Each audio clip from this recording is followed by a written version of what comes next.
With me today is Thorbjørn Fink. He joined the Danish unicorn Pleo when it was just a handful of people and has been a key part of scaling it into one of Europe's leading fintech companies. Today, he is the COO of Pleo and also an active angel investor, drawing on nearly a decade of first-hand experience building and operating at the highest level. Welcome, Thorbjørn. Thank you very much, Esben. And as we were talking before we started, should be known that we are good friends from before, so it's always a bit interesting sitting here interviewing your friends, but I'm happy that I finally got you to join the podcast. Pleasure. You joined 8 years ago, Pleo 8 years ago, Thorbjørn, and so I said it was just a few people back then, and you came from what some would say like more safer jobs in investment banking and a strategic role in a large biotech company. So yeah, what made you make that jump into startup life? If you just walk us through like how you were in London, you came back from London. What made you join a startup?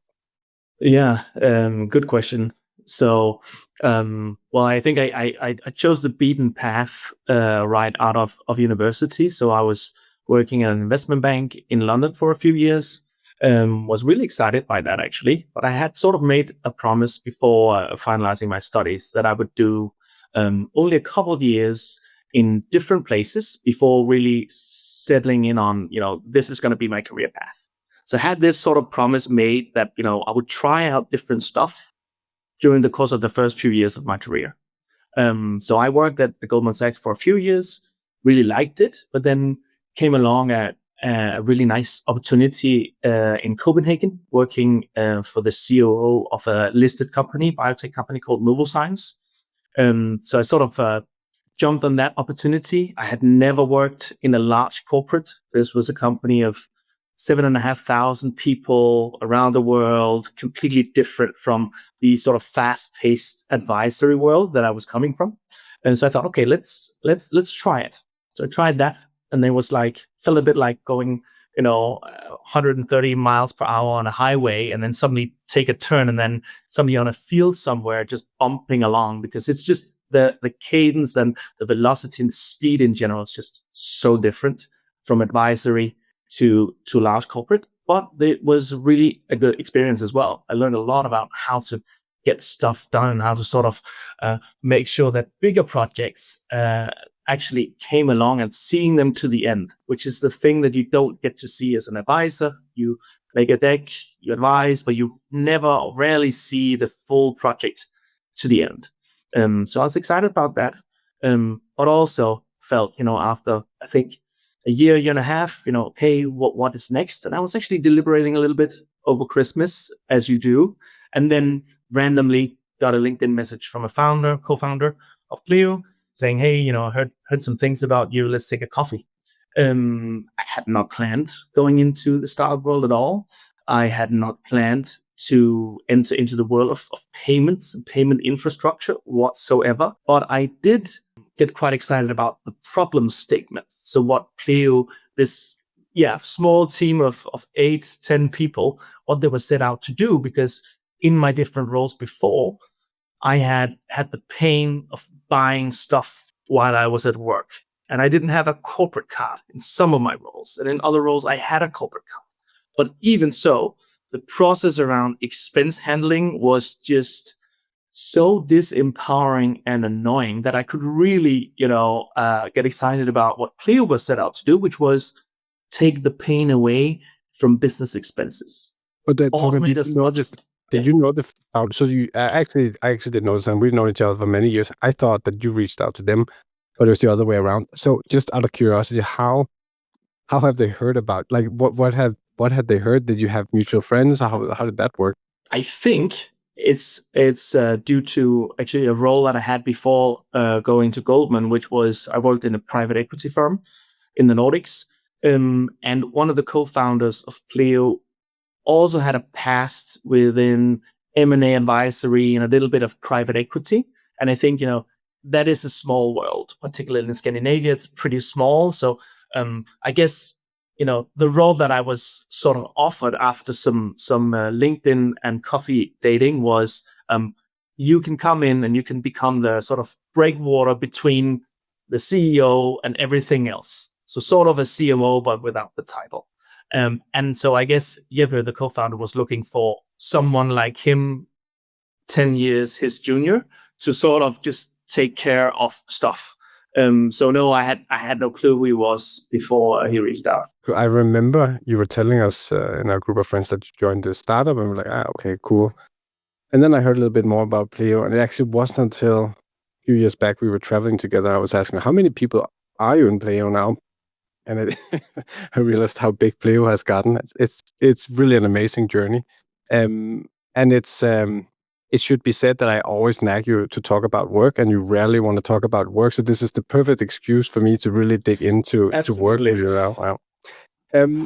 If you think back to like the early days, you said you were excited about the proposition they had because you could relate to the problem. I was thinking back to my early days in consulting and seeing people fill tables with expenses and just having to do that once a month.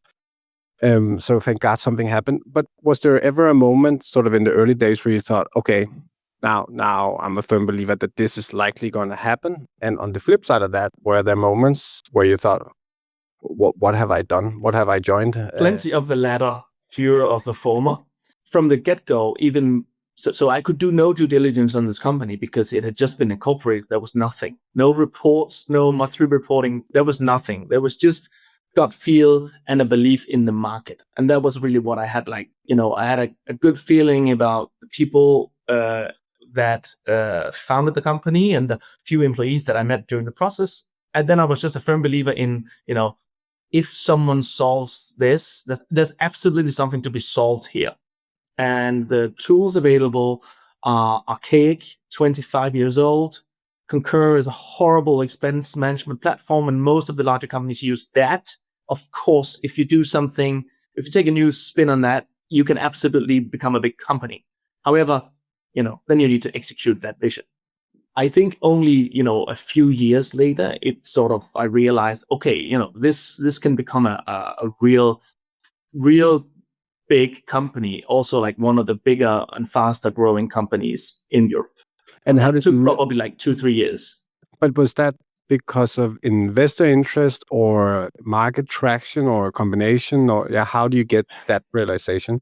Yeah, and that was probably, it's where we've been so razor focused on just executing. So we never really took any investor dialogues at all, except when we fundraised. And when we fundraised, it was me leading it with Jeppe, the co-founder. And we were just, okay, now we're going to fundraise for 2.5 months.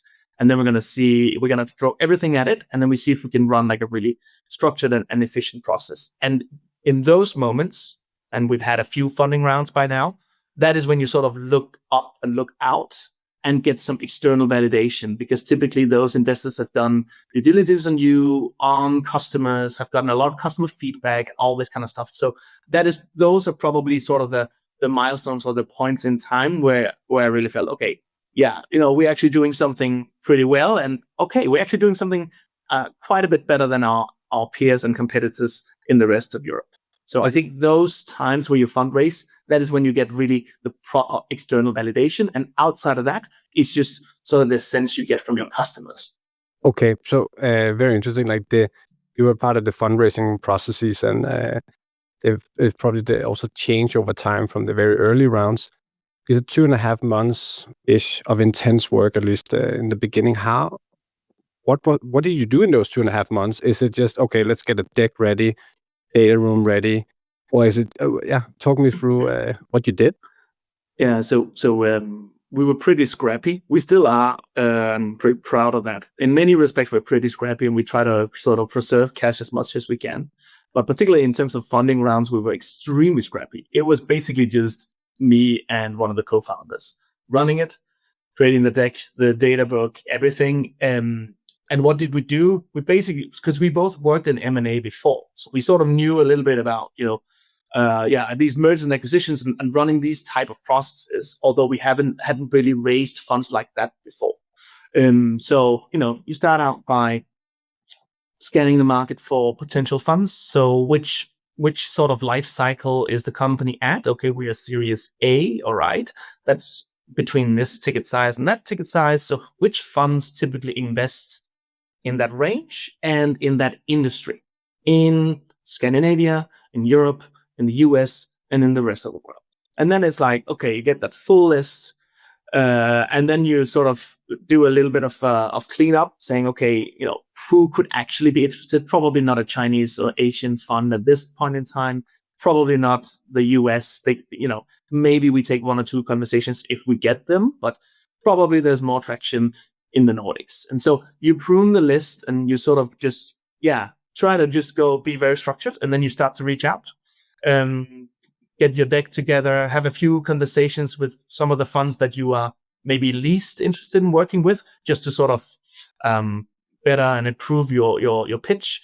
And then slowly but steadily, you get into funds that are more interested, and then the race sort of starts. I need to get as many sort of horses aligned to see who goes all the way. So pretty structured, fast paced, and really just pushing a lot. And we had like a leave no stone unturned approach. We just went for everything, reached out to everyone, and 95% said no, we're not bothered. We don't want to engage, which they regret later. But at that point in time, that was how it was.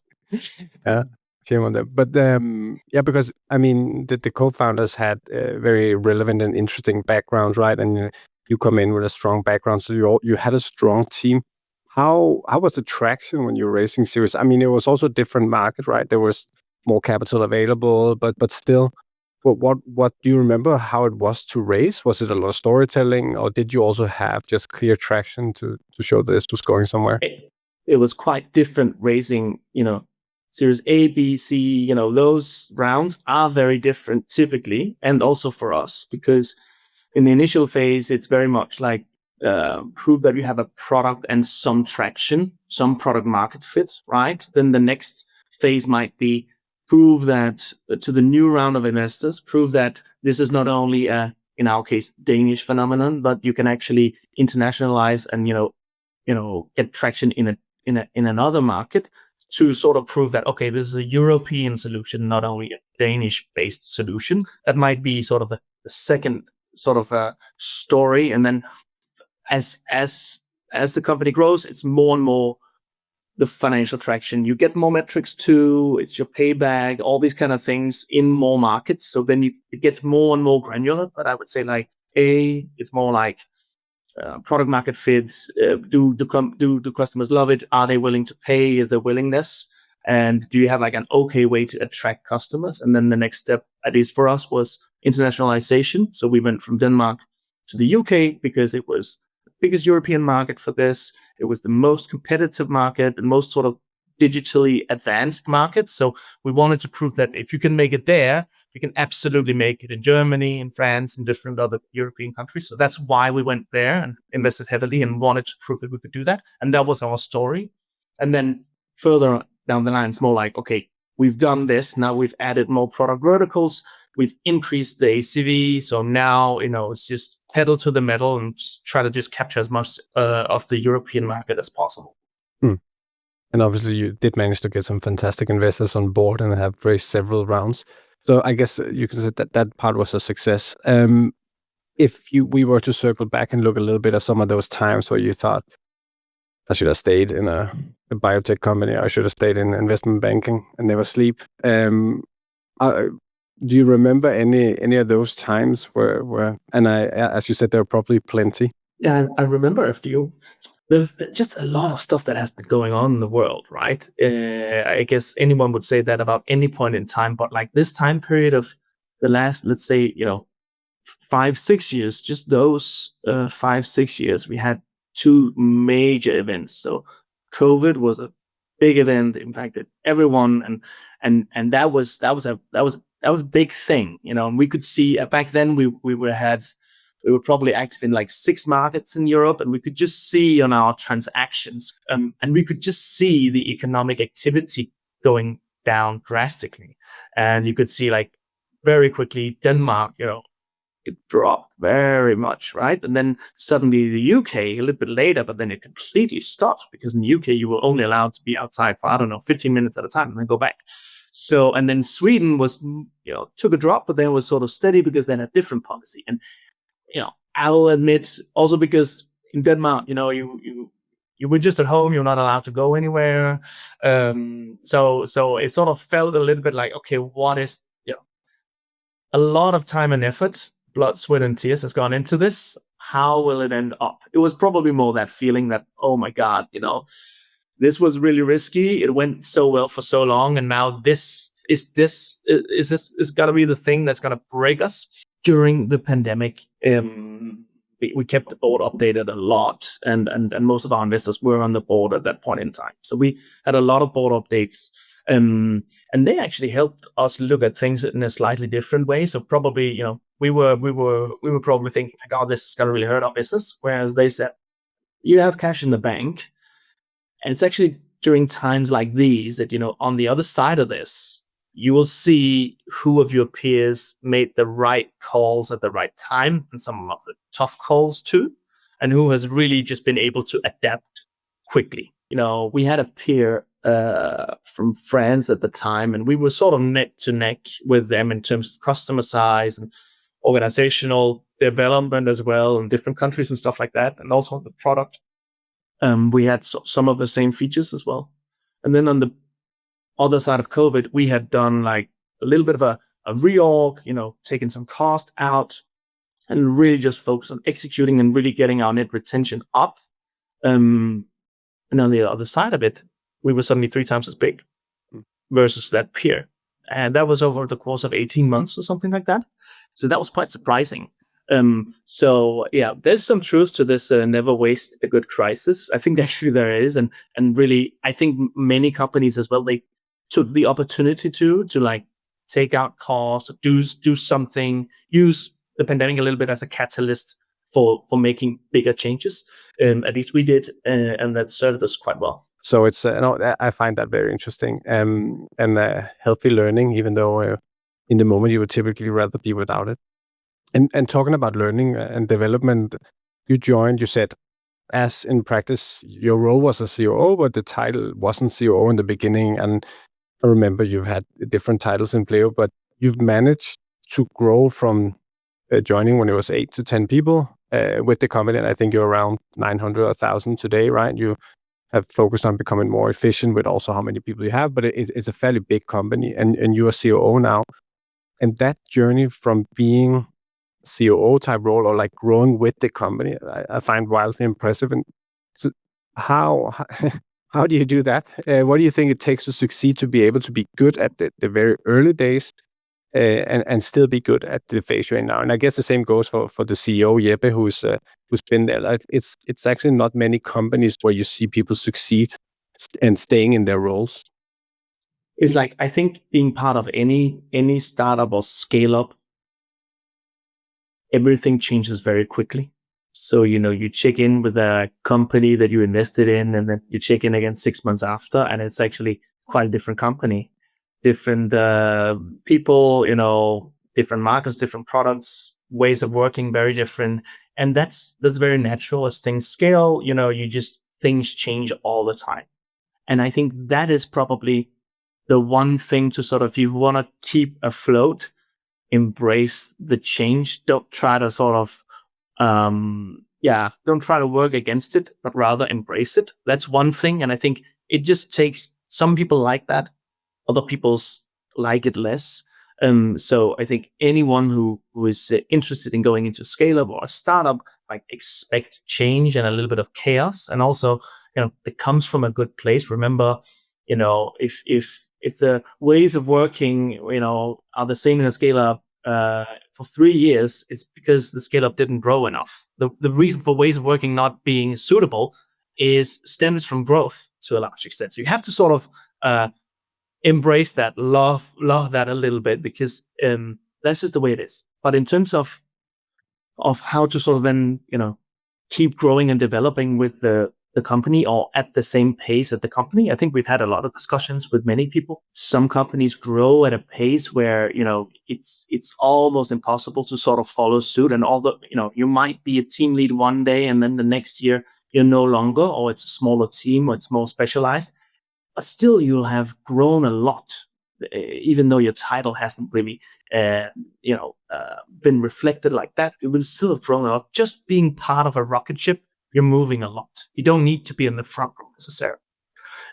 But as it pertains to myself, I think that I got this one PDF document, some article, very, very early on. I don't remember who actually sent it to me, who shared it with me, but it was called like give away your Legos or something like that.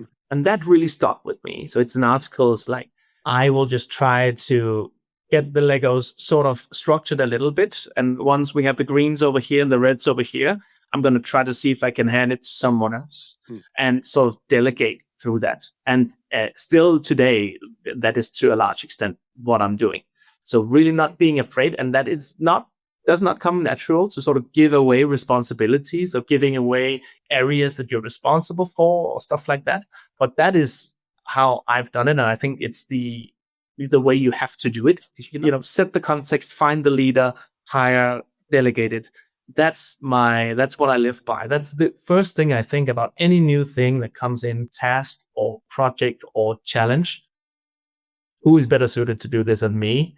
How can I help? Set the context and find the leader who can then execute it and run with those labor blocks so that it doesn't have to be me. That is sort of the way that I've approached it.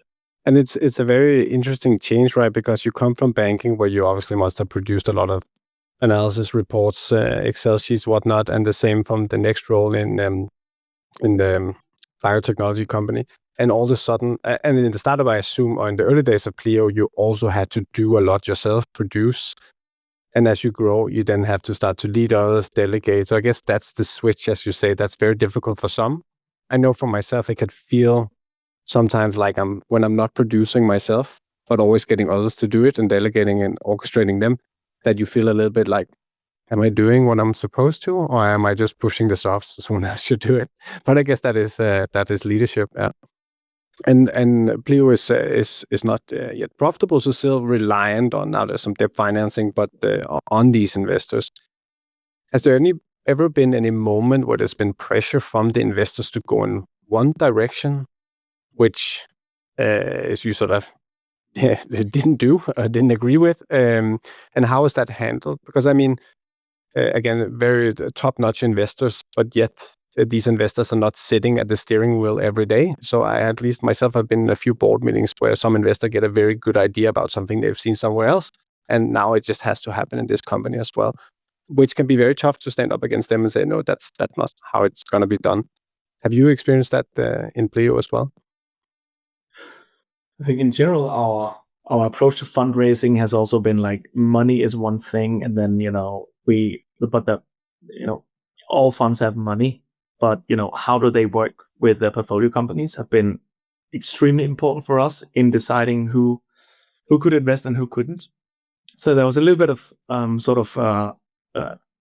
that was one of our selection criteria. So I think that took away some of that, but still, there absolutely are themes where I would say maybe some investors have one approach or one perspective, and other investors have a different perspective. So it's not so much the company versus the investors, but more so different opinions in the boardroom or amongst the investor base. And there, it's just let's say, let's hear the perspectives and let the best argument win. And I think I think it's very valuable to have like opinionated investors, particularly if they are opinionated based on experiences or investments in the field. So within payments, maybe within, an American peer of Pleo or something like that. We absolutely want to learn as much as we can. And the way to handle it is to have which we have, like really just open and honest conversations, and then being clear on what the next steps are, so that it's more like, okay, this is an interesting perspective. It may be able to work in our organization too, or we may want to look more into that. How can then the investor help us get in contact with those relevant people who are outside of Pleo, and how can we sort of assemble a team that can really look at this from that new perspective? That's the way that we have done it so far, which I think is the way and what works. And then we come back at the next board meeting and say, yeah, now we've looked more into it, and you're right that this works in this context. However, the difference between US and Europe in this example is XYZ, and therefore there might not be the same financials around it as in the US or whatever it might be. So we have these themes and debates, particularly once a year when we have our sort of bigger strategy day. But we sort of welcome the investors and have them sort of pitch ideas as well to what we could be doing, and just try to have an open conversation. But then there is, when things don't go according to plan, it's very natural. Investors and board will move closer and be more interested and maybe ask for analysis of things. But it would rarely be something that we haven't already started doing ourselves, because we also want to know more. And if you assume sort of good intent behind the questions, it's not going to cause a havoc or any sort of bad vibes in the boardroom. Everyone wants this company to succeed, so it's more like assume a positive intent and then be open, and then be very clear on the next steps and what we're going to do about XYZ, and then come back and share the learnings. Well, if we decided to do something, decided to not do something, and the reasoning why. And then everyone wants the company to succeed, and so to go for a higher ROI opportunity in a different space, people will accept that. In this scaling phase, from 10 to 1,000, is there anything? I don't know what expectations you had. Obviously, you didn't know it was going to be 1,000 people, but is there anything that surprised you that you wouldn't have predicted about such a scaling journey? Something that was much more challenging, or I think something happens when organizations grow, and I was actually surprised. We had an office in the meatpacking district in Copenhagen. It's like sort of our first real office. We still shared it with a few other smaller companies, but as we grew, we had sort of one level of the building for ourselves, on part of one level. And we were growing to 30, 35 people. We could fit everyone into the same room. Everyone would hear all conversations, and some of the engineers hated it because it was not quiet enough. The salespeople, they were loud and all this stuff. But we were all stuffed into one room. And then at some point, we're like, okay, let's get the second half of this level for the engineers and designers to be able, and product people to be able to work in a different environment. And there was a small hallway between that one part and that second part, and two doors. So you had to open one door, go through a hallway, and then open the other door. And that was quite surprising what that did to the company culture, if you can call 50. It was a 50 employee company at that point in time. Still a very small company, still daily stand-ups with everyone every morning at 8:45.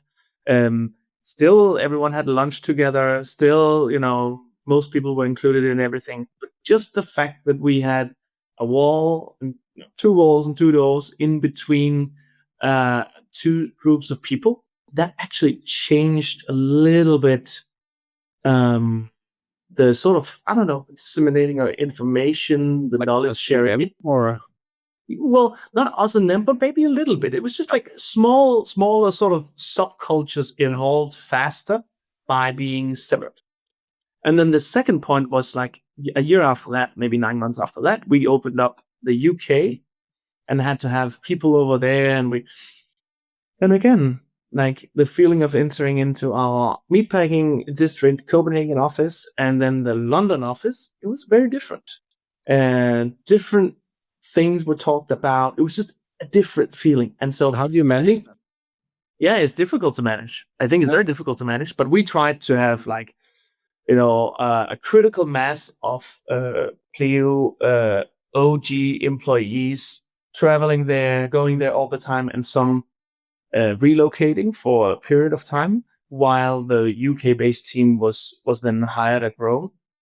And we did that everywhere we went, in Germany, Sweden, whatever. We always had that same approach. We take, quite a few of Pleo employees who've been with the company for some time, to sort of like set the foundation and help build a local office. Still, there are local flavors. Still, it is a little bit different, and something that then you need to embrace. today we have, I think, like 9 offices across Europe, and some of them are quite big. And we all have, local sort of office ceremonies, but they're not the same anymore. In the past, it would always be like a Friday bar, something that sort of originates out of Scandinavian culture, like a Christmas lunch or something like that. But who wants to have a Christmas lunch in Portugal?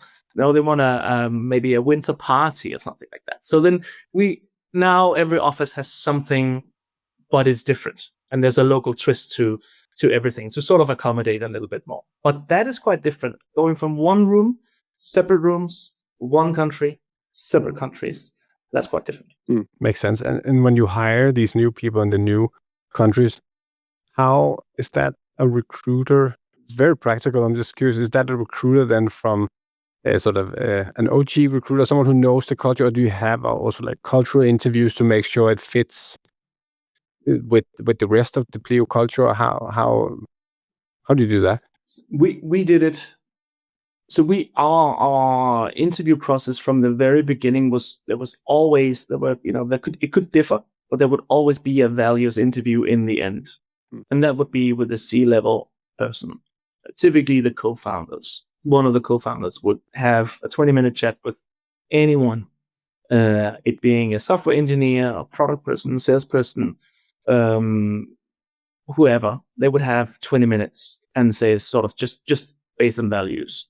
But when we hired in the local offices, I think at that point in time, prior to that, we had used external agencies, but then very quickly, due to the massive scaling journey ahead of us, we hired TAs, recruiters, to talent acquisition people to help us, because there was just, then they would also know about the culture and what we were sort of looking for, what kind of product we were selling and those kind of things. So quite early on, I think maybe after 30, 40 employees, we started having the first sort of talent acquisition people employed. But yeah. Okay, and that was a little bit of a deep dive on culture, but a very interesting one and very practical one. How, when just splitting by 2 doors, they were of course always locked, those doors, right? That could also yeah, absolutely. Yeah, no. But Thorbjørn, so you've had some amazing learnings in the last 8 years, and if you were to start a new company tomorrow, knowing everything you've learned in this journey, what do you think would be the first thing you would focus on getting right, based on what you've seen in Pleo and what has helped Pleo succeed? What would be the one thing you would take with you? I don't know who said it, but I subscribe to it. Like someone said, probably me.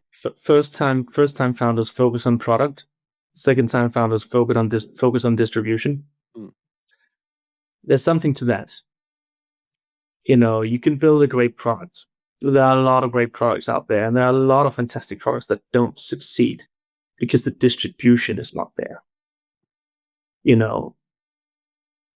I would be very, very clear and focus a lot on distribution and multiple distribution channels, and rather sort of over invest in that and some sales motion that works well, rather than a polished product. The product is important. Whatever experience you bring to market, it's really important. But if you cannot articulate the value to your potential customer, you're not going to sell it. And I think that is really the missing link for many companies. It's like, you can actually do a lot of stuff and really help a lot of people out there, but the commercial organization is not able to articulate the value it brings to the customer. And therefore it does not get sold. Or get in front of the right people, right? I mean, at least one reflection I have had is with all the new vibe coding tools and AI, it's getting easier to produce these type of solutions. And I might have said it on the podcast before, but I now compare some of these solutions with the people trying to outsource IT for me. I got contacted today by someone who wants to outsource IT, and it's very annoying. I barely read those messages. And now, if it gets so easy to make software and make those solutions, it just ends up in a spam folder, or you're barely going to look at it. So distribution, I think, is just going to be even more important. It might not even be the best product that wins, but the one who can get in front of the right decision makers and sort of cut through that noise. So I definitely buy into that. What skill set do you think, like, when you say distribution, what kind of skills would you look for? Let's say you started a new company, you have a little bit of money, so you're going to hire a few people. Your product is okay, and one of them is going to help you with the distribution. What would you look for? Well, I think product marketing as a discipline, it really is a very, very important discipline. If we're assuming that it's a tech company that they've just started, right, in our theoretical world, then the product marketing pieces, that is where you articulate the value, right? And then there's sales excellence as a competency or skill, which I think is another really, really key one. But like those are the two sort of spikes that I would look for. And thirdly is how we then reach customers. So on the marketing or advertising path, like there's so much changing as well in terms of what you're allowed to track and what you're not allowed to track for in terms of traffic on your websites and stuff like this, particularly in Europe. So I think those three skills are crucial in sort of the new world, whereas product, it is extremely important, but you can 10 or 20x the velocity and the quality and the testing that you can do due to AI and tools that are available now that weren't available 10 years ago. So product marketing, sales excellence, those two, and then how you reach your customers. It might be a partnership model, might be direct, but like solving that part with your sort of advertising and brand, very, very important. And this last section, Thorbjørn, I had actually planned we should do a little bit more on that, but now there was so much interesting about the journey and learnings at Pleo. You also do some angel investing. You are an operator. Does that affect how? Well, I guess you don't know how it is not to be an operator. But is there anything you think, sort of having been through this yourself, when you look at a potential investment, are there any things where you think this is something that I now know is super important to me that you might not have thought of had you not been through that scaling journey, if that makes sense? Yeah, no, it makes complete sense because, in my career, I started as an investor in a private equity firm. So I had the investor angle, then I moved to becoming an advisor, and then I moved to a large corporation, and now the startup and the scale up. So I think now I have like a pretty good 360-degree view on like what it takes to succeed. And I can tell you my perception of what is needed has changed drastically since I became an operator as well, and sort of lived through the growing pains in a company as well. So absolutely has changed a lot. I have a lot more respect for operators now than I had when I was an M&A advisor. I thought, it's just like, create a nice Excel sheet and reap the synergies, but that's just not how it works. So I think I have a ton more respect for what kind of dilemmas leaders and companies are in, and how little information sometimes you need to make your decisions, you need to base your decisions on. It's very imperfect information all the time, and sometimes it's really down to gut feel what you think is right. I have a ton more respect for what can be done and how fast, and also that it's not robots, it's people, and you need to be able to have people working together towards a common goal. And it sounds extremely simple. It's just it is quite difficult, particularly as a company grows.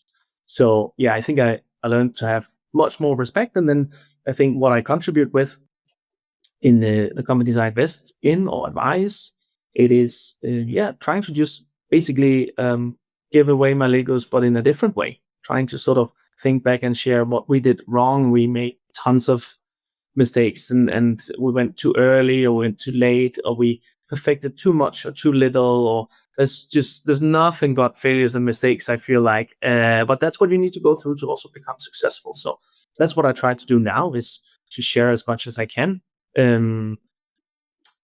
the context and the failures and different perspectives. And then I try to push for a little bit more ruthlessness in terms of like the harder decisions. I think as human beings, we are just wired to sort of try to avoid a little bit some of the difficult conversations. And I think that is the one thing that I think we can all, including myself, learn to become better at, is like, if you have a sense that something's probably not going to work out, make the decision now. Like no one ever said, I think I let this person go too late. No one ever said that. Do you think also that perhaps a Scandinavian thing that we can at times be? Yeah, I think it is Scandinavian, but I think I see it everywhere. Yeah. Like no one, very, very few, enjoys a very difficult conversation. Like I think that's quite natural. But I think, Scandinavian for sure. Like we're probably even a little bit more polite, or avoid it a little bit more. But I think everyone does to some extent. And as I said, like no one ever regretted, ending the work relationship with someone else too late. Like that's very rare. I think you are very right. And I think that's also the role of an advisor or investor or board member who can come in without emotions and look at the numbers and say, I actually don't care. Because I can just see that you're losing a ton of money. So you have to do this. Because it's so easy to get emotionally attached and find reasons for not having that conversation or moving it out. Yeah, so that makes a ton of sense. But just boiling down what you said about having the respect and understanding for the operators, what would be, if you meet a founder, what would be some of the key traits you would look for that would excite you the most? Firstly, being a second-time founder. And I'm only saying that because I'm saying it jokingly, but like having seen stuff before really helps. And you cannot take everything that you've experienced in the past and apply it one-to-one today. But like just the more you've seen, the more failures you've made, the less you'll do, hopefully, in the future.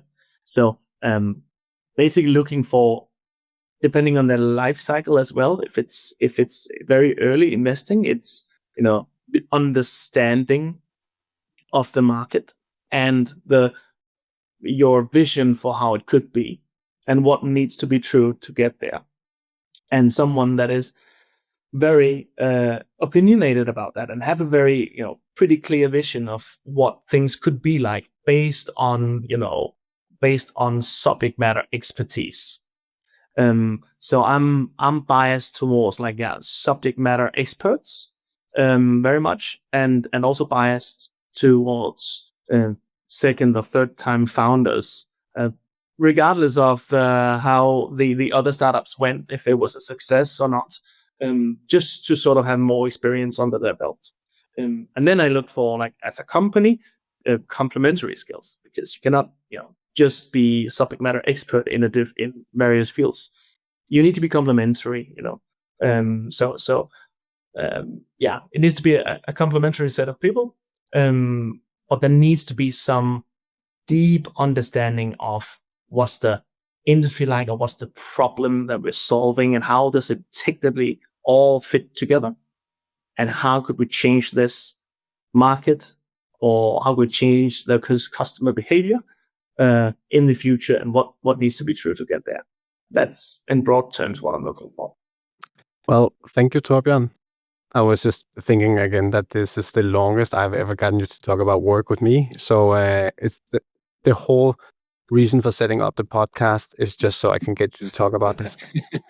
No, it's very nice. Thank you so much, Thorbjørn. Very, very exciting and very fun and interesting to hear about all the learnings, experiences you've had with Pleo. And I think most of all, just for people to understand also, and I guess many know that, but it's not just one fun ride, even though from the outside you can look at this Danish unicorn and think, wow, they have done so well. It must have been fantastic to work there, and it probably is. But there's also been many, many tough times along the way, and you don't get to this stage without a lot of sweat, blood, and tears. So thank you so much for sharing, Thorbjørn. You're welcome. It was a pleasure.